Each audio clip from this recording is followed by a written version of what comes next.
tend to stick to you after time.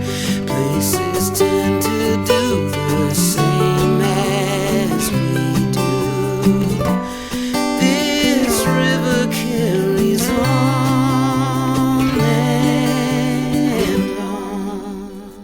Hello and welcome to the Kankakee Podcast. I'm Andrew McBurnie, and today we are joined by Kankakee Valley Theatre Association and the director of their upcoming production of Urinetown. This is Sharla Ronchetto. Hello. Hello and welcome. How are you? I'm doing well. Well, good. Well, let's see. At the point of recording, how far out are we from opening night? It's about 3.5 weeks from opening night. It is the weekend of September 12th through the 14th. We have a Friday night performance at 7 p.m. and then Saturday and Sunday are both matinees at 2. Gotcha. And we are having this musical in our Black Box Theater, which is on Stewart Drive down in South Kankakee, close to exit 308. Gotcha. Is this the first time that a musical's been done in that black box? No, they did Edwin Drood. That's right. Was it not this last year, but the year before? Mm-hmm. Yeah, they did Edwin Drood. Another small plug, I really enjoyed Edwin Drood. Oh, we did Hello Girls last summer. Okay. I almost forgot because I directed that one too. Gotcha. Because I know usually a lot of times the musicals typically call for a bigger cast, and a lot of times it might be done in LCC or one of the Kankakee schools. So if this is done in the black box, how big of a cast is it for your We have 15 people in our cast. 15? Yes. Okay. 15. For a second, I thought you said 50. No, I was like, wow. No, we have 15. They fill the stage. Sure. Yeah, I bet. It's definitely, the musical could be done staged in a larger venue. Mm-hmm. It's not a well-known musical, so we are going for the more intimate setting with it. It's working really well. The set is built, but it's still being decorated, and it's fantastic. Awesome. It's really exciting. Well, one fun thing about being in this seat, my job is to interview you and ask the questions the audience might be asking. Well, even though I am a theater person, as you know, I have never seen Urinetown. I know very little about it. Mm-hmm. So I guess my first question is the name Urinetown. What do I need to know about what that means? Well, the basic premise of the show is that there has been a severe water shortage for 20 years. And it got so severe that they had to outlaw private toilets. And so you have to go to a public amenity in order to take care of your private business. And the ruling class is monopolizing the water in the system, and the poor are very downtrodden in this. And they do have a rebellion. One brave young man, Bobby Strong, decides that enough is enough. Everyone should be able to pee for free, because you have to pay to pee too. It's not just that you have to go to the urinals, but you have to pay to do your private business. And I find it really funny because when I first I brought Urinetown to the board and said, I'd really like to do this musical. And everyone's immediate reaction is, you've got to be kidding with a name like that. Mm-hmm. One of the things I find absolutely hilarious is that both in the opening number of the show as well as in the closing number of the show, it talks about how no one's going to come see this musical because the title is awful. Love it. It's self-aware. Yes. It is it's a dystopian society, non-functioning. Okay. So I guess dystopian might answer my question. Does it take place in the United States of America, or like a different version of the country in a different parallel universe? I mean, think of thing? it as Gotham City type. Okay. So, it feels like America. What's the name of the town it takes place in? There isn't a name. Okay. We don't have a name. Well, you're in town, maybe. No. If you disobey the laws, you get sent to Urinetown. Oh, and nobody knows where Urinetown is or how to get there or what it's really like. It's this ultimate threat that's held over the people that you have to behave or you'll be sent to Urinetown. Very interesting. Okay. Really, really interesting. And I would assume comedy is a big part of the genre of this musical. Yes. Is it solely a comedy? Is it a comedy with heart? How would you describe the genre of this type of show? Well, it's a melodrama. Okay. So we have gasp and what? And that kind of action going on throughout the show. It parodies musicals. It parodies specifically other musicals, but it also just parodies musicals as musical theater as a genre. So our choreographer, Jordan Clark, she had to do research because we have this song and it sounds very similar to, like we have one song, it's called Snuff That Girl, and it's a parody of Cool from West Side Story. So she I had have a West Side Story tattoos. Quick plug. She had to go, and watch, figure out which songs were parodying which musicals, watch the dances. So a lot of the dances incorporate the choreography, or at least a similar style of choreography from the musical that we're parodying. Yeah. Interesting. So it's, in addition to the plot line, if you're a musical lover, it's kind of fun for that too, because you'll see things go by and go, oh, that's Les Mis. Sure. And if somebody is not a musical lover, this is obviously probably a hard sell to come see a musical called Urinetown. What are the things about the show that if you don't know musical theater, you don't really know theater, you're just going to see a friend in a community production? Right. What are the things that you think they'll really enjoy? It is it's hilarious. It's very witty. There's a lot of play on words. There's a lot of just the interaction. We have two narrators. We have Officer Lockstock, who's the policeman. He narrates the story, but we also have a little girl, little Sally, who questions him on everything. And she's 5 or 6 years old, not the actress, but the character, is 5 or 6 years old and uses big words and kind of basically calls him out on, well, why is this happening and why are we doing that?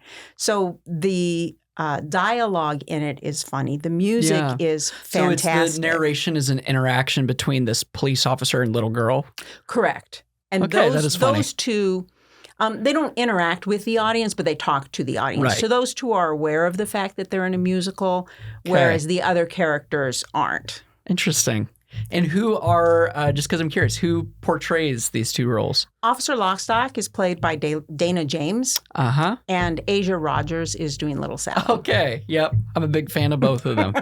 So this is correct me if I'm wrong, this is the first show of the KVTA's next season. Yes, it is. Slot of shows. Mm-hmm. And you have 2 other productions in this next season. Is that correct? That is correct. Okay. Tell me about the next 2 coming up for you. For me, I will be, after Urinetown ends, I actually get 2 weeks off. Yay. Okay, that's nice. And we will have auditions for The Christmas Schooner. And The Christmas Schooner is a heartwarming story. It is based on the true story of the schooners in the Great Lakes that back in the late 1800s brought Christmas trees to the people of Chicago, who... mainly the German immigrants who were really missing the Christmas trees and the traditions from Germany since they were living in a concrete jungle and didn't have access to those. So it's the story. It's based on that story. It is a musical also. That one will have a live pit. So for people who saw Hello Girls last summer, it's similar to that. We're dismantling a small section of the stage so we can fit the pit into that. The Black Box Theater. Yeah, because that one will be in the Black Box Theater also. Gotcha. And then next spring, what's the next thing on your directors? Spring, we are doing Big Fish. These are all 3 very interesting names for musicals. They are. And Big Fish is the story of a relationship between a father and his son is the main point of the story. You have a father who was a traveling salesman, so he was away a lot when his son was growing up, and he loves to tell stories, and every story he tells is a story of the big fish that got away. He's met a mermaid, he's met a giant, he's met a werewolf, and he tells all those stories, and his son is a lawyer. He's very down to earth. He's never understood his father, and his father gets a terminal illness, and they need to be able to connect with one another before they no longer have that opportunity. So it's the interaction between the two of them. Both of them want to connect, but they're just so incredibly different from one another. It's an interesting combination because all of the reality scenes are going to be smaller sets, a portion of the stage kind of a thing. And then whenever Edward is telling one of his stories, then we enlarge into the whole stage with color and lights, and everything goes to the fantasy aspect, the fairy tale fantasy it's aspect. Almost kind of like Wizard of Oz if you went back and forth and back and forth. Right, yeah, almost like Wizard of Oz going back and forth. So you have very stark reality versus the fantasy world. Yeah, and it sounds like this show and Urinetown both are somewhat similar in the fact of it's kind of out there.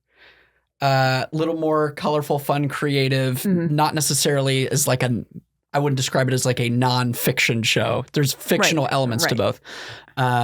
Is that your style, or is that just the way the cookies crumbled? It's just the way the cookies crumble. I mean, I find out about musicals. It's the music that draws me in. Okay. Which I suppose makes sense with a musical. But I listen to the soundtracks, I fall in love with it, and then I usually go see it. So usually I'm very familiar with the music by the time I go see a musical. And both of them, the music is just fabulous. So it's really exciting. And tell me about your story of learning about Urinetown for the first time. And from there to the point where you went, you know what, I want to direct the show and bring it to Kankakee. Well, my daughter went to college down at Berry College down in Georgia. And her sophomore year, they did Urinetown. And she was, the very first time I heard the soundtrack, she and I were renovating the Black Box Theater at Bishop McNamara, which is where I used to work. It was over Christmas break, and she was going to audition for the show. And so she wanted to listen to the soundtrack repeatedly. That's what you do. Right.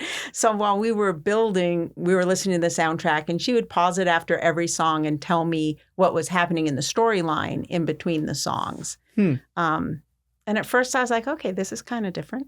Yeah. It's a little unusual. But it has lines in the songs that you laugh out loud. I mean, when you hear the line go by, did they just say what I thought they just said? And you laugh out loud. And then when I went and saw it, it was a fabulous production. And I was like, I love this musical.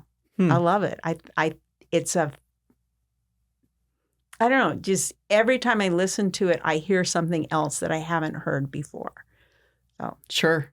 And then with the cast that I have, of course, you listen to the Broadway soundtrack repeatedly, and you get used to how specific characters are saying things. And then with my cast of actors, they say things differently. And I was like, oh, that's a good interpretation. I love that. Let's keep it that way. Sure. And they bring a different life to the musical. Yeah. Interesting.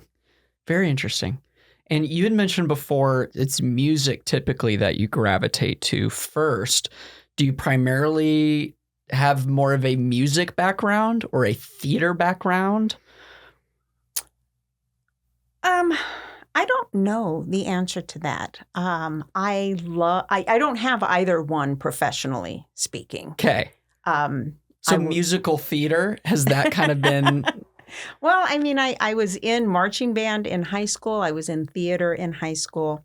I did not sing when I was younger because someone told me once that I couldn't sing. When I was in 6th grade, I was in choir. Someone told me I couldn't sing. Let's just say a sibling. And I cried. I quit choir, and I didn't sing again until my junior year in high school. When I really... Nope, it was my senior year in high school, and I really wanted to be in the musical. Yeah. Because I was active in theater, but I wanted to do the musical theater. I sing all the time. I mean, I'm definitely a car singer. Yeah. I have a soundtrack usually running in the back of my mind that usually has some song playing. Every now and then I catch myself realizing what's going on in the soundtrack. But sometimes if I just burst into song, it's because the soundtrack in my mind hit something. Sure. It's something fascinating. Yeah. So music is huge for me. I don't have the ear that I wish I had. Mm-hmm. So being on stage, I'm more of a character actress. Okay. So when I have a musical like this, it's like, I mean, I direct it because then I can take the music that's in my head and I can bring it to life on the stage. Sure. That was way deep. I'm sorry. No, it's okay. No, that's why I asked. That's very interesting. So what would you say of shows you've either been in or directed before or just seen? What are some of your favorite musicals of all time? I know that's a very loaded and difficult question, but... Right, because as soon as I answer it, I'll think of another one. Sure. Some honorable mentions of favorites of yours. Mentions. My current professional favorite is Hadestown. Oh, sure. Absolutely love that musical. Mm-hmm. The show, I don't know. Because I directed In the Heights 2 years ago for KVT, Mm-hmm. and that was an amazing experience with an amazing cast. Hello Girls was an incredible blessing, awe-inspiring to be able to direct that. When I was directing shows at McNamara, I directed Godspell. And I'm sure you know Godspell. I'm a big fan of that one. Has a huge piece of my heart. Mainly because the way that musical is set up is it's set up to be a collaboration between the directors and the actors. And that's how I did it with them. You know, I was like, all right, we've got this scene. Here are some of my ideas. What are your ideas? And we built the show together so that the final product was, a labor of love, I guess. Yeah. And totally new and unique and fresh. And Right. And every time you do Godspell, it's completely different. At one of our performances of Godspell, we had a family that, usually I recognize everyone in the audience. I'm like, I don't know who those people are. And they came up to my cast members after the show, and is a family of 4, and they love Godspell. And they look on the MTI website and find out where it's playing, and they go watch Godspell. Which I thought, okay, that's interesting. Yeah. They came down from Wisconsin to see ours, and they said it was, our teeny tiny little, because that was at the Black Box at Magnet, teeny tiny little Godspell there. They said it was one of the best ones they've ever seen. And I was like, that's wow, awesome. that's awesome. Yeah. I don't know, that show just really has a special place in my heart. Mm-hmm.